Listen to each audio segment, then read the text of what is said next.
The following is a production of DallasCowboys.com and the Dallas Cowboys Football Club. How about them Cowboys? Yeah! Go Cowboys!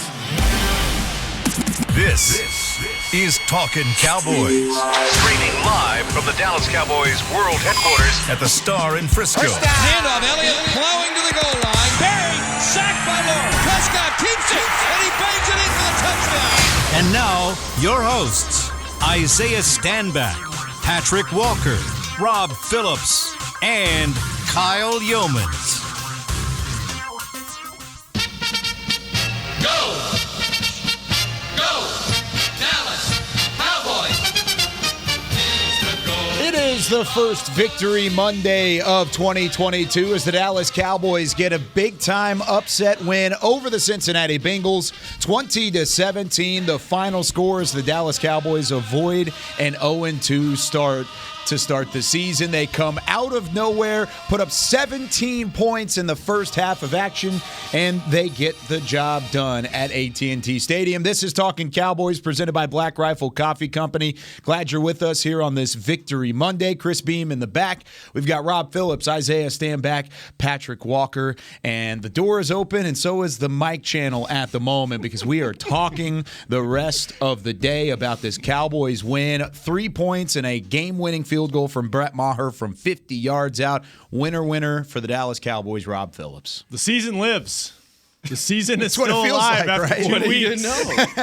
I mean, I don't think a loss would have ended things on September whatever this is, 19th, but it kind of felt like that, you know? I felt like a lot of fans, the concern was you lose this one, and I read off the stats on Friday. If you start 0-2, it's not good since 1966, and even last year with 17 games, I think somebody told me it was 0-7. 0-7. If you start 0-2.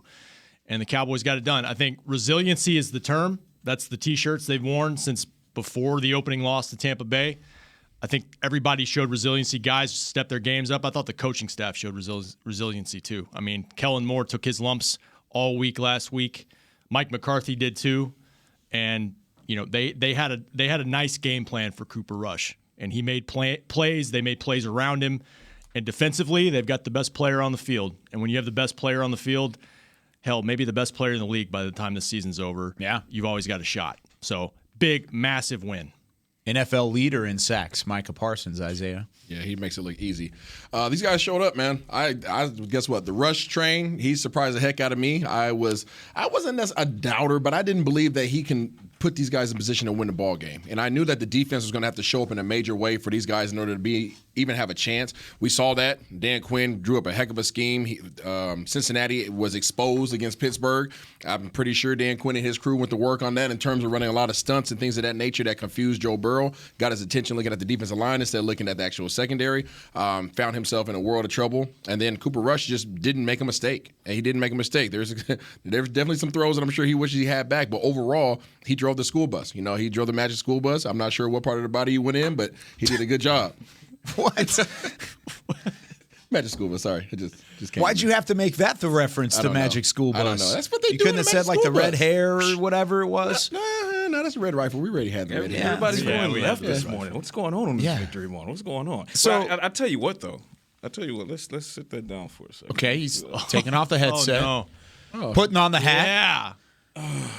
Oh, it's tiger milk. Oh, gosh. Did you bring a prop? Gosh. My man brought props today. Excuse me. This is refreshing.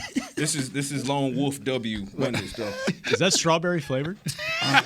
You should have dropped I should have strawberry dropped in some there. strawberry in my You should have Tiger dropped the Milk. strawberry in there. Listen, gentlemen, at the end of the day, what happened? You look like somebody's uncle right now. I am somebody's uncle. I am somebody's uncle. Look, Tigers, Bengals, whatever. Cowboys by 3. At the end of the day, the Cowboys did exactly what they were supposed to do. They leaned on the run early. They remained consistent. They used the run to set up the pass. We saw Turpin get involved a little bit early, something that we were talking about we hoped to see in week 2.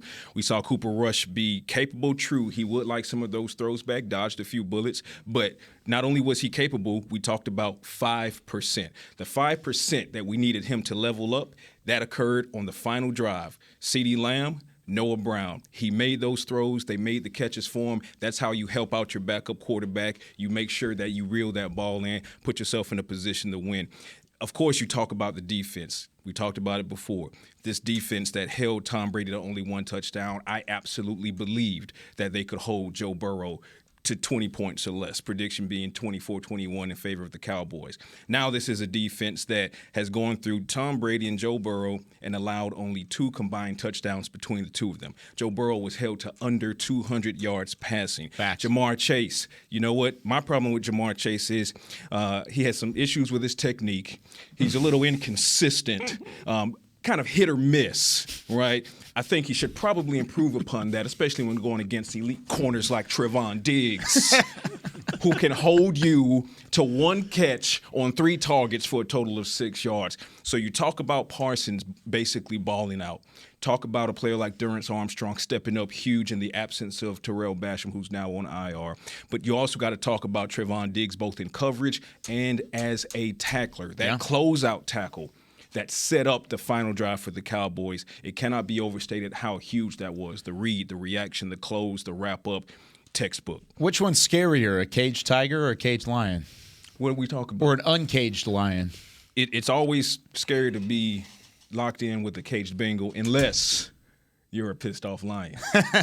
He had 2 more sacks, up to 4 on the season. So 8 pressures by Micah Parsons alone. I like the way that you kind of set that up, though, because it was – the offense got off to the hot start, but when the offense needed some stops from the defense because the offense struggled, and even though the offense didn't even really get a whole lot of shot, I mean, I think, 19 of their plays, or their total plays, they had 59. I think 19 of those were in the second half and 40 in the first half.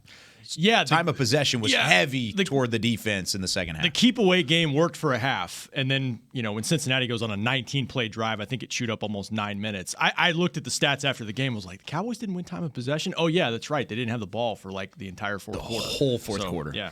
Yeah. So the fact that when the offense needed the defense to step up, Isaiah, they got those stops on that side of the football. Micah Parsons. But it wasn't just Micah Parsons. You expect Micah to be Micah.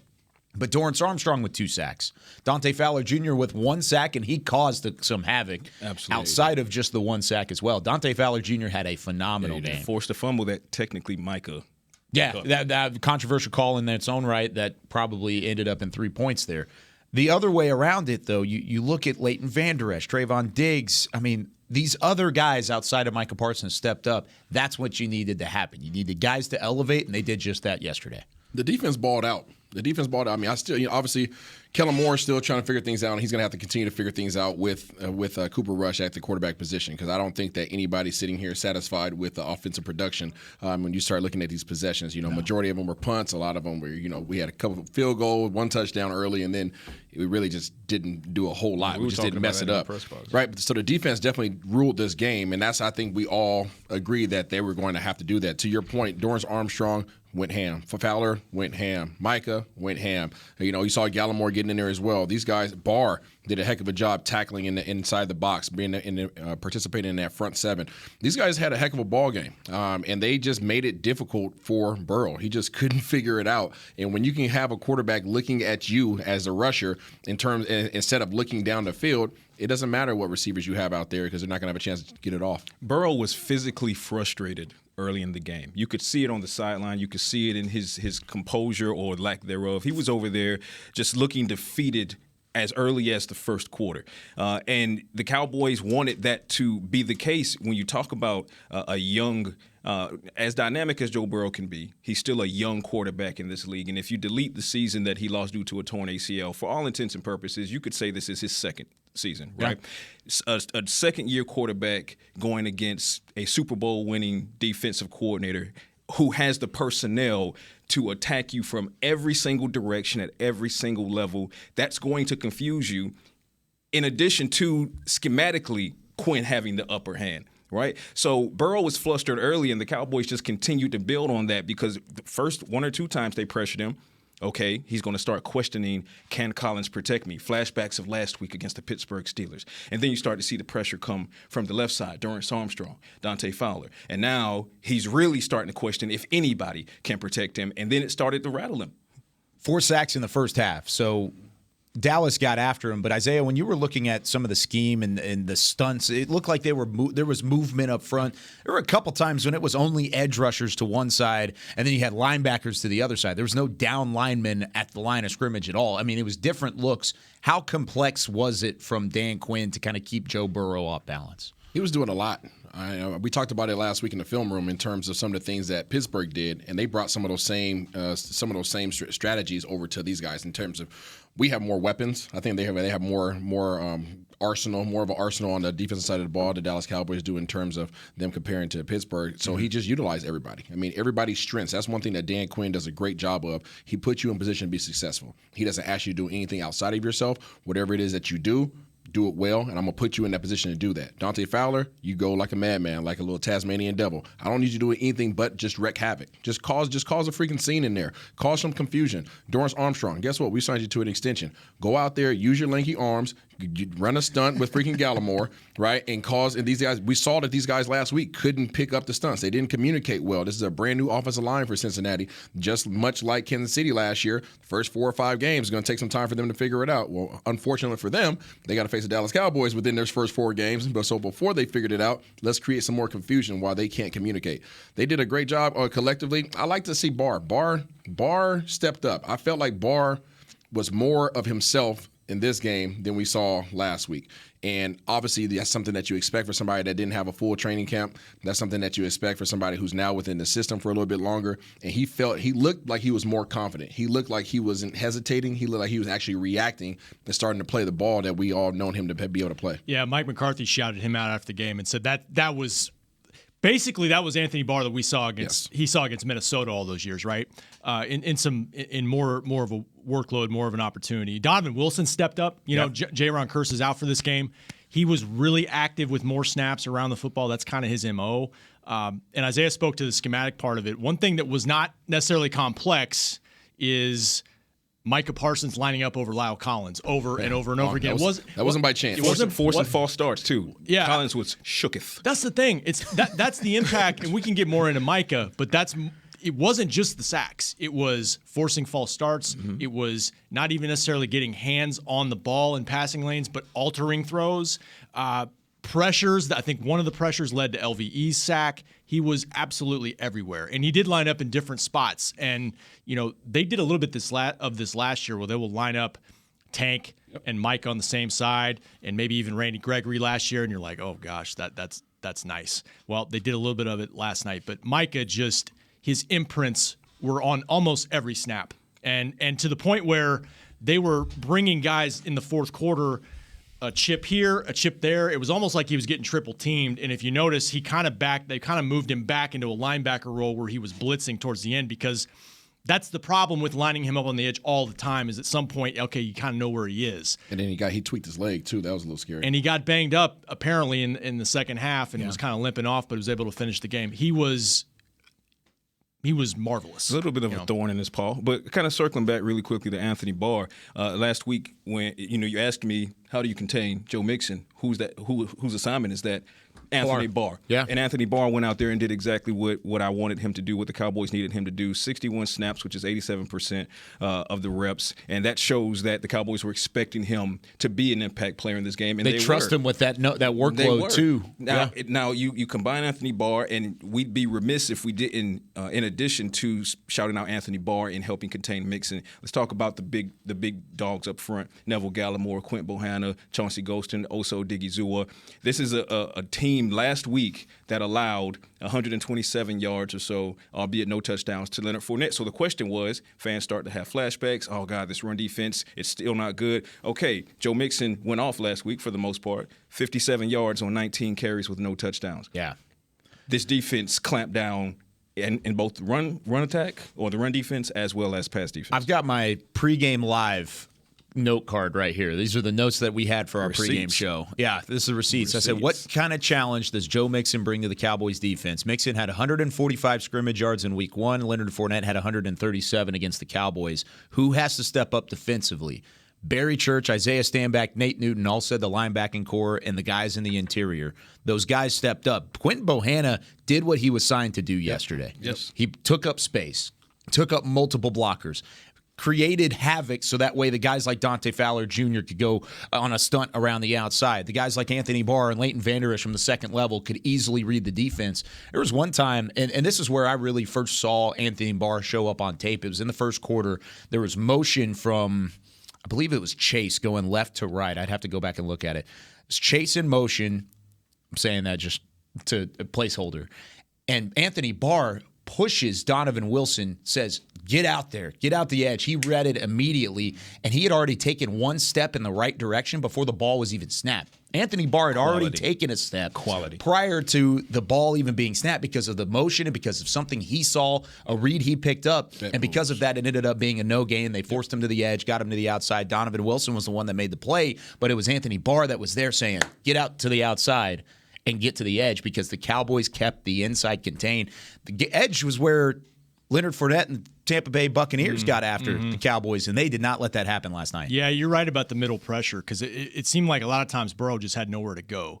And I thought that the speed of the front seven was really on display. I mean, I don't know how many clean pockets he had in the whole first half. I mean, maybe one or two. Yeah. And guys were swarming around him. We talked about their speed and their depth and their length. That was really on display in this game yesterday. And the linebacker core, Anthony Barr, obviously. Now you're talking about the football IQ that helped him become a four-time Pro Bowler.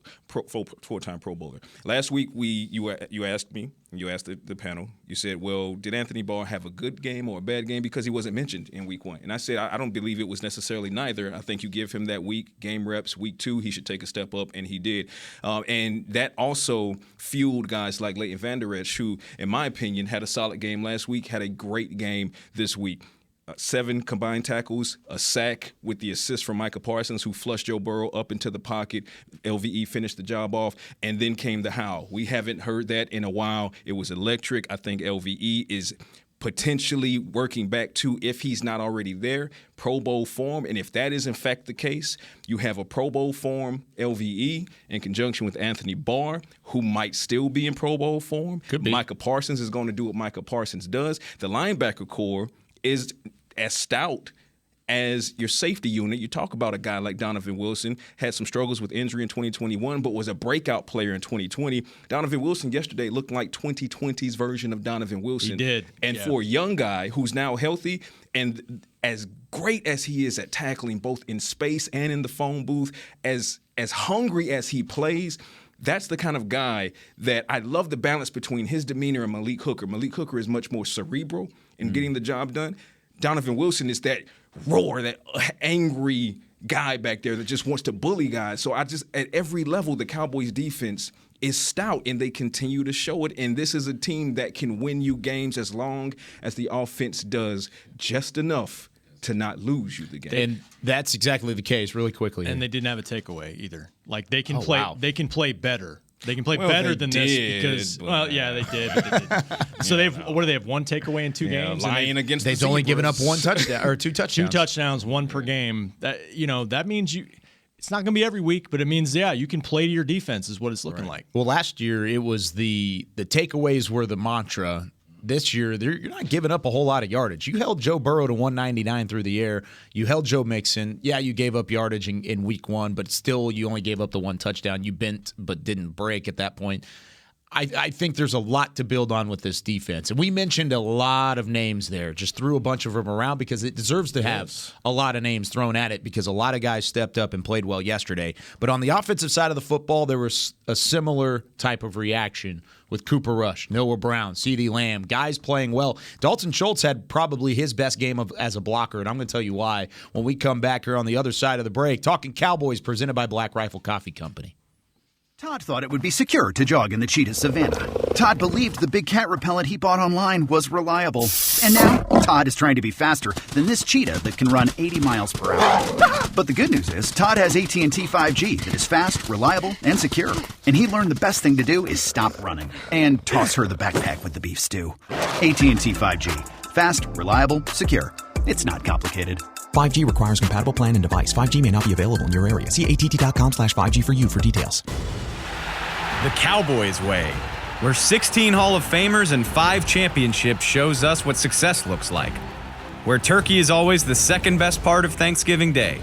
Where we are all defined by one single thing, The Star, where we as fans know it's our job to keep the tradition going. Bank of America is proud to be the official bank of the Dallas Cowboys and to support the quest of living life the Cowboys way.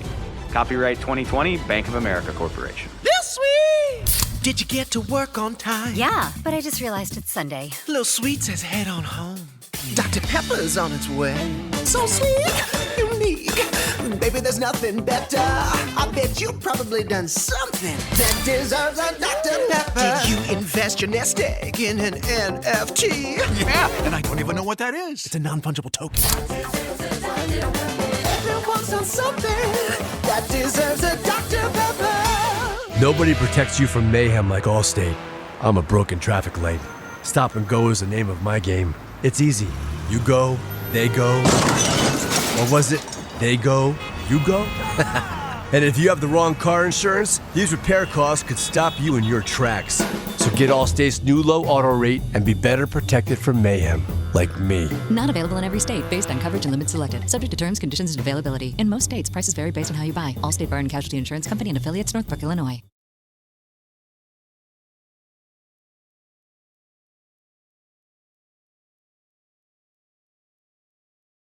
Back to Talkin Cowboys. Today is National Voter Registration Day. NFL Votes and the Dallas Cowboys encourage you to register to vote. Make your voter game plan today. Visit NFL.com/vote. All 32 NFL stadiums having an opportunity for you, setting up some kind of easy access for fans around the league to go and vote. So go do your due diligence. Get out there and vote coming up. Back here on Talkin Cowboys, presented by Black Rifle Coffee Company, the official coffee of the Dallas Cowboys. Rob Phillips, Isaiah Stanback, Patrick Walker here on a Victory Monday. I'm Kyle Yeomans, and we joked about it in the break there, Patrick, because I did say the phrase, Dalton Schultz had his best game as a blocker, because he almost coughed it up, quite literally, with the fumble in the fourth quarter, Dallas driving, chance to put the game on ice. And then he fumbles the football. Cincinnati takes it, goes down, ties the football game at 17. And then all of a sudden, you're in a completely different game than you thought you were previously. Outside of that, though, and he didn't put up the crazy numbers as a receiver. But Isaiah, on Friday, we asked, what does Dalton Schultz need to do better in order to elevate? He elevated his game as a blocker. And ultimately, that's what helped spring the Tony Pollard 47-yard catch, as you could say, that ultimately ended up in a touchdown. He's in a contract year. And the thing is, the one reason I believe that he didn't get the big boy contract extension that he was hoping for, he did get the franchise tag, is because they need to see evidence and proof that he can be that holistic tight end that they need for their offense. And we've seen his ability to receive the ball. We've seen his ability to break tackles at times. But I think the one aspect that he hasn't been necessarily dominant has been the running game. And if you're going to be a tight end playing for a contract year, then that's the area that you need to improve in. If you're not going to have the greatest impact as a receiving tight end in that particular game, well, you got to show up some way, somehow, right? They're cutting you a pretty doggone big check. Hopefully you can dominate in the blocking, whether that be in the run game and you're ground and pounding somebody, or you're sitting back and you're keeping people off of your quarterback. So that's exactly what you saw this past weekend. And really the reason I wanted to lead with him stepping up in a situation where he hasn't necessarily been comfortable is because he wasn't the only one that did that. There were a number of guys scattered throughout that offense that played exceptionally well in positions where they're not necessarily used to being. Noah Brown with 5 targets, 5 receptions, 91 yards, and a touchdown. Rob, best game of his career by far, plus he had his first career touchdown grab. He stepped up whenever his quarterback, Cooper Rush, needed him the most. It was Oxnard Noah Brown is what we saw on Sunday. He was the guy that pretty much, you could argue, you guys can argue with me, but top 3 most consistent guy on offense that we saw in training camp, especially among the skill players. Just getting behind the defense, finding soft spots in the zone, and laying out to make big catches. Those were catches that the Cowboys didn't make in week 1, where Cooper did a decent job of leading his receivers, but sometimes they just had to go make a play, and he went out and did it. So really impressive, and I think he spoke to this a little bit after the game, No-C, in terms of he and Coop had played together for years. Yep. This is going back to 2017. They both came in together. And we talk about how Rush has this familiarity with the offense. Well, so does Noah Brown. They have a connection and rapport, and I think it showed up in this game. The chemistry is no surprise between those two. I mean, both come in 2017. They've been with the organization for about better part of half a decade or more. But what I loved from Noah Brown wasn't just simply the obvious, which was the fact that in the first half he was targeted 4 times and caught all 4 balls. He was leading the team in receiving at that point. He had become the cool hand Luke that the Cowboys so desperately need in this wide receiver unit.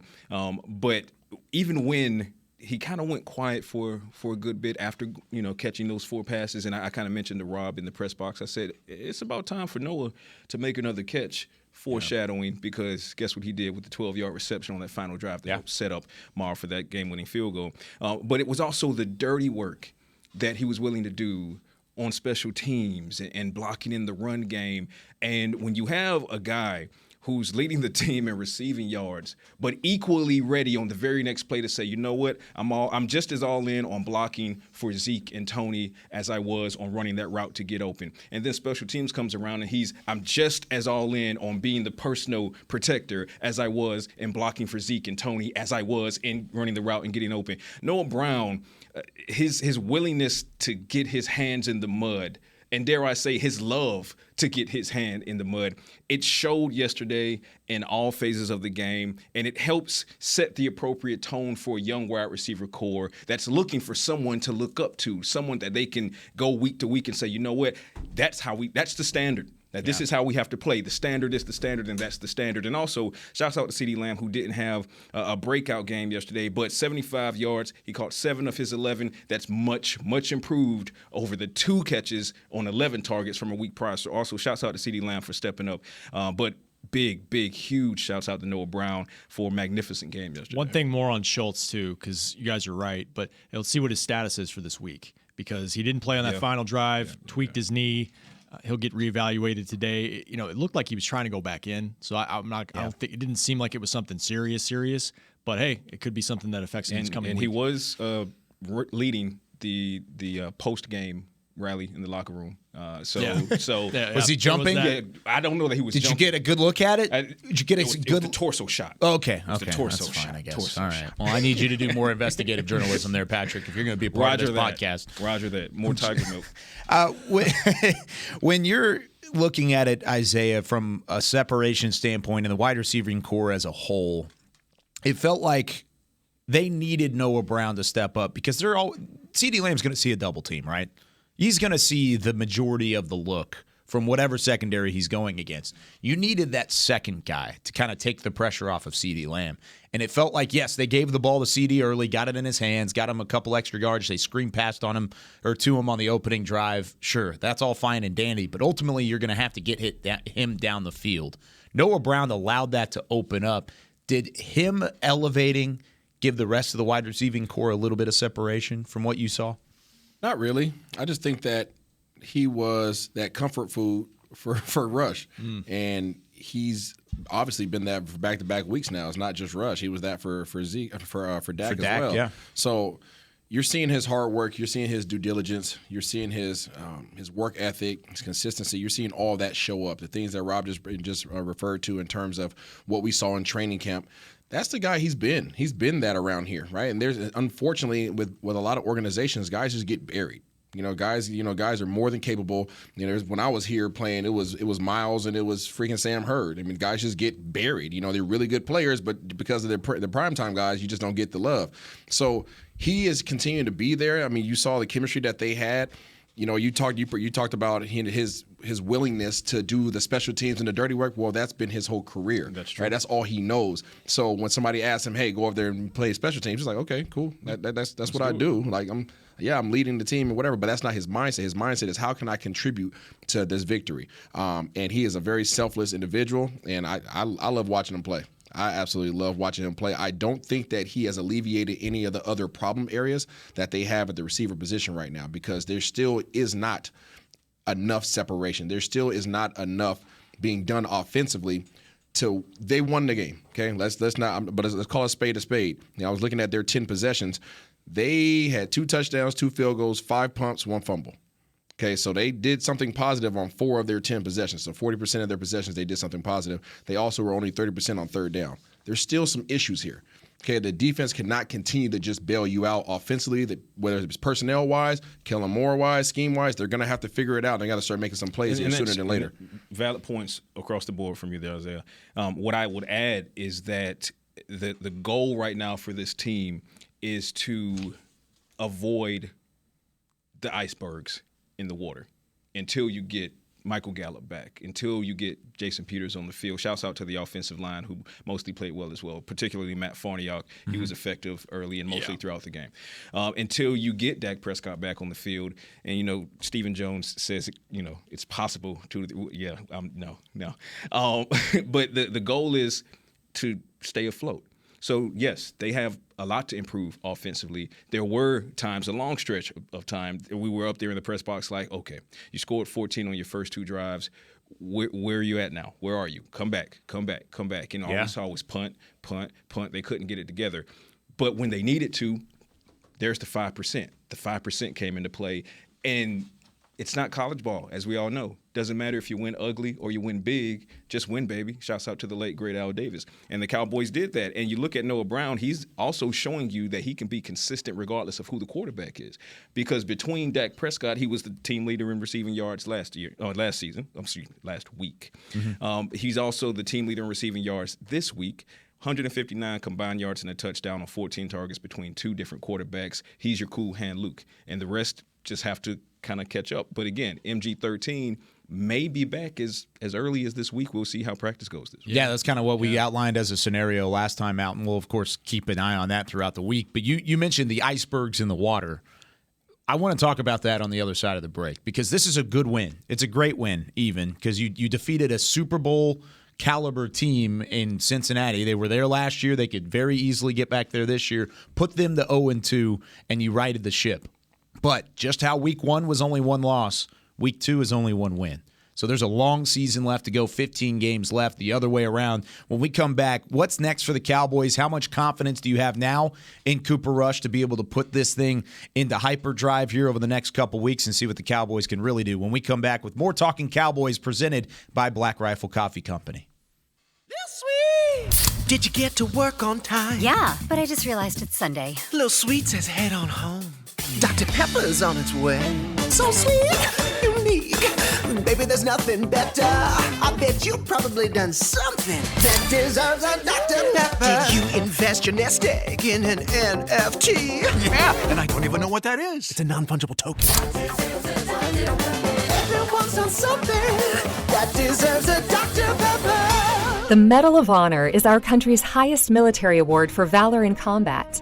More than 40 million individuals have served in the armed forces since the Civil War. Fewer than 4,000 have received the Medal of Honor.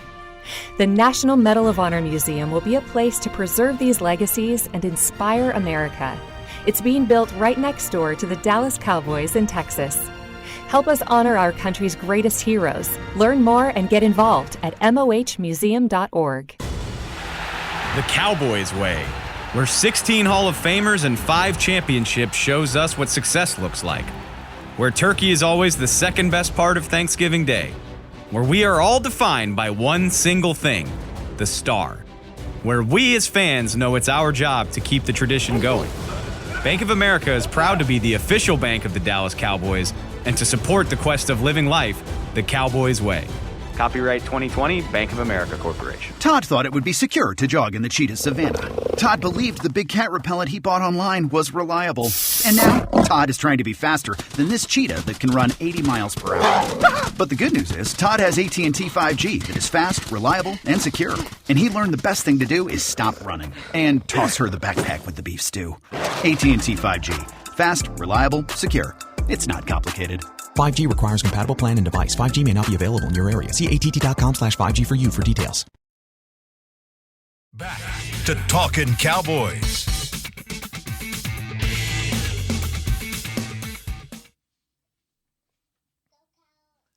Whether you're watching from home or you're cheering in the stands with Essilor lenses, you can see every exciting play. Book an appointment at your local Essilor experts and see what Essilor can do for you. See more, do more, Essilor here on Talkin Cowboys. Welcome back to the SWBC studios at the Star in Frisco. Glad you're with us. Was that over program, Beamer?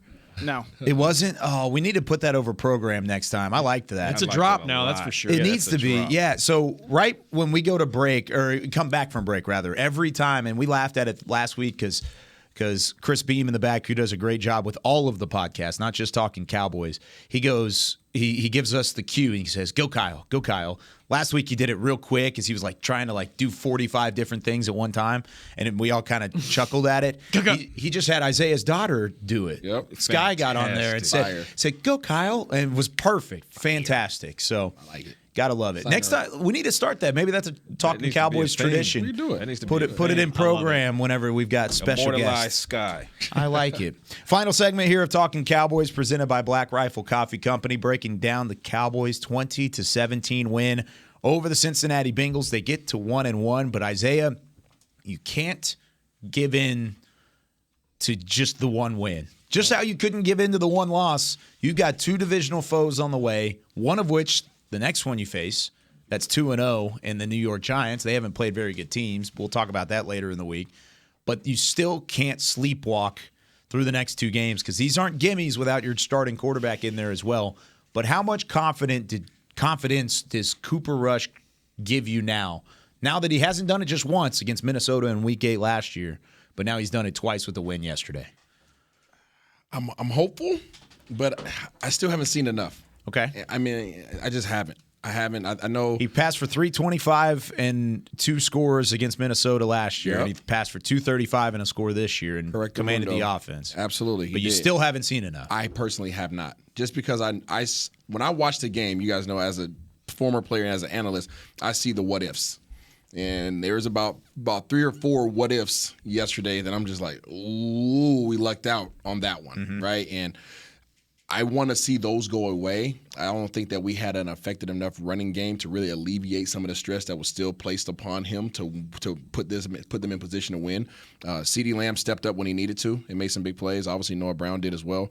CeeDee didn't have the big stat line, but some of those late catches, especially in that last drive, that's where he was looking, and Cooper Rush found him and made the play. So kudos to him. But in terms of where this offense needs to be, we're nowhere near that, even with Cooper Rush as the QB. It's just not efficient enough. It's really, you can't look at this offense with the weapons that they have. I don't care who's not playing right now. You still have pretty doggone good weapons offensively. You still have a pretty doggone good running backs, in backfield. You have to do better. You have to do better than 30% on third down. You have to do better than 40% scoring on 40% of your actual drives. You need more.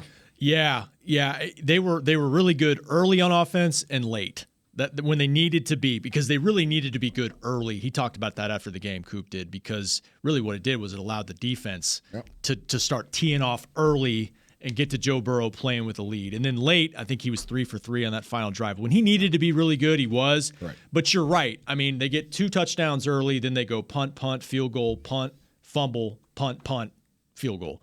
Not super efficient football throughout the day. But I like what you said about the running game. Like they were persistent with it. They matched the number of carries that they had in week 1 by halftime. Clearly, that was an emphasis for them. If you want to call Tony Pollard's catch a run and add that to the rushing total, I mean, it was close. That would have put them over 150 yards rushing on the day. But they did what they needed to do to try to help Coop and give something around him. Right. And guys did make some plays around him. They had 4 explosive plays in the passing game, which more than one that they had in week 1. But yeah, I mean, they're going now. Here comes a road test, the first road test of the year. The environment's going to be different. It's going to be harder for the young linemen to communicate pre-snap. It's going to be different, and yeah, they're going to have to be more efficient than they were in week 2 and definitely week 1. My thing about it is multiple things are true because these things are not mutually exclusive to each other. Cooper Rush and this offense still has room for improvement. Period. They started out hot. Second half went ice cold. Yep. And then they heated up again. There were errors that were made by Cooper Rush that could have easily been disastrous as far as interceptions are concerned. Yeah. That said, sometimes it's better to be lucky than good. Okay? And he was lucky in those instances.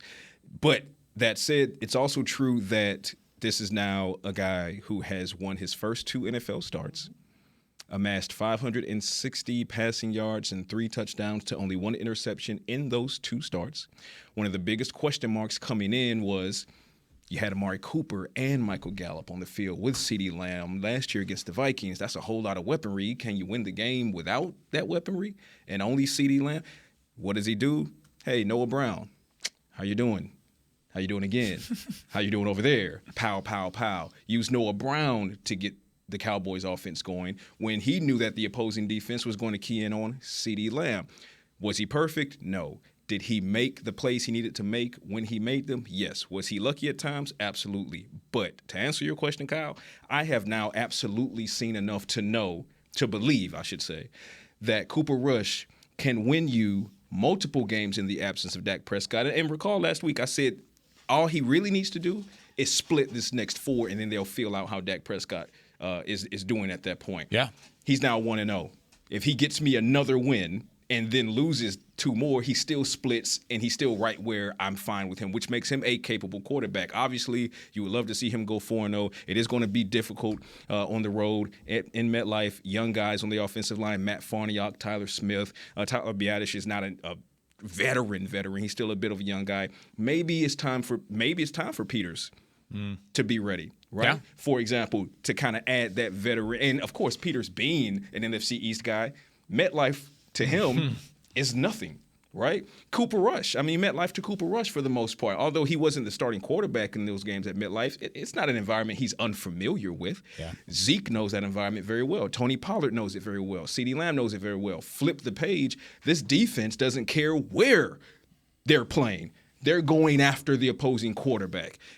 And with that being said, I think it can be complimentary football. Yes, they can improve, but I have seen enough to believe that Cooper Rush can get the job done. I'm really excited to see what this defense can do against Daniel Jones. And we'll preview the Cowboys defense versus the Giants offense on Wednesday. Horns. We'll flip that, and we'll do the Cowboys offense versus the Giants defense on Thursday. But that's the thing about this stretch right now is we said it last week. If you could get 1-2 wins, you're feeling decent. You can still have a chance to save the season later in the year. Sure, you only get 1 win out of the 4 games that Dak Prescott's out. Makes it a lot tougher. Well, you've got 1 already in the book. Bang, got it. These next 2 games are very much so winnable games. You should be the favorite going into them, even without Dak Prescott, especially after the game that you played here on Sunday. But with that being said, they're not gimmies. They can't be gimmies. They're not gimmies. And Rob, when you look at it, you go 6-0 versus the division last year. There's a target on your back. You don't have your quarterback. There's going to be a target on Cooper Rush now because he's 2-0 as a starter. Oh yeah, for sure. And yeah, this division already looks better than it did last year. No doubt. Running the table is going to be more of a challenge than it was last year. I just think, I think for what the situation they were in, that was about as good as you could ask for in terms of a complete team win. And because Rush, he's going to have his limitations. He hasn't played a lot. They're depleted in some spots. It's going to take more of what they got on defense. And yeah, you guys are right. Like, it can't be superhuman from the defense every week, but they're going to have to raise that level of play continually. They need their kicker making 2 50-yard field goals. They need Kevon Turpin flipping field position with 2 big returns. And Brian Anger. Huge. Give it up let's talk special teams. Let's talk special teams because Brian Anger was a complete beast yesterday, and a lot of times that goes to commercial and nobody looks at it, nobody thinks about it. But Kyle saw me in the studio last cartwheels. Night. Dude, I'm like, Anger's killing it right now. Yeah. He's pinning these guys on the sideline. He's flipping the field of possession. I mean, he was putting them in some really tough positions to have to come out of, especially against the Dallas Cowboys defense. Nick Eatman, on his 5 plays that he does every game that the Cowboys win, he does like 5 hidden plays that made an impact that a lot of people don't talk about. One of his top plays on there, and you can read it on DallasCowboys.com. He had the Anger punt before the final Cincy drive. So there's 2:13 left on the clock, and he coffin corners Taylor, the return man, inside the 8-yard line on his own sideline. He had nowhere to go. And that's the thing. People don't understand the strategy with that. People think, oh, he just kicked it in, just landed right there. No. Heck no. As a punt team, you want your punter to pin them in the corner because they're either going to go out of bounds. Yep. And it's inside the 10-yard line, you typically, right? That's what you're looking for. Or they're going to catch it right on the sideline, and they only have one direction to go. Yep. And your whole cover team is coming down there saying, I dare you to come out here if you want to. I'll tear your head off, right? That's your whole intention. So he did it twice yesterday. It wasn't just the last one, too. He did it twice. People better put some respect on his name. And Anger's been doing this throughout training camp. I mean, he's only a Pro Bowler. Right. He's only a Pro Bowler. But he only one of the best two in the world. Kicker in single season Cowboys history. And I know there were a lot of Cowboys fans who were asking me specifically when we were out in Oxnard, how does Anger look? Because fans were always afraid that there's going to be a regression or a step back after a guy has a great year, whatever the case may be. He came into training camp, and I tweeted out several times. I said, this guy is lethal. Like, he's lethal. You saw in a game situation yesterday, Brian Anger is lethal. Like, the way he dominates the coffin corner. That's what we call it, the coffin corner, because you want to bury your guy there. Flipping that field position was fantastic for the Cowboys, but I'd also be remiss if I didn't say the following, because going into this game, we've talked about the penalties for the Cowboys and can they clean this up, So a couple points, the primary point and the sub point. The primary point for that or the sub point for that is they only had 5 penalties yesterday. And I say only with air quotes, but when you compare it to the possibility of having 10 or more, which is what they've become accustomed to, only 5 penalties and not many of those, less than half of those were pre-snap, you'll take that because that helped you get this win.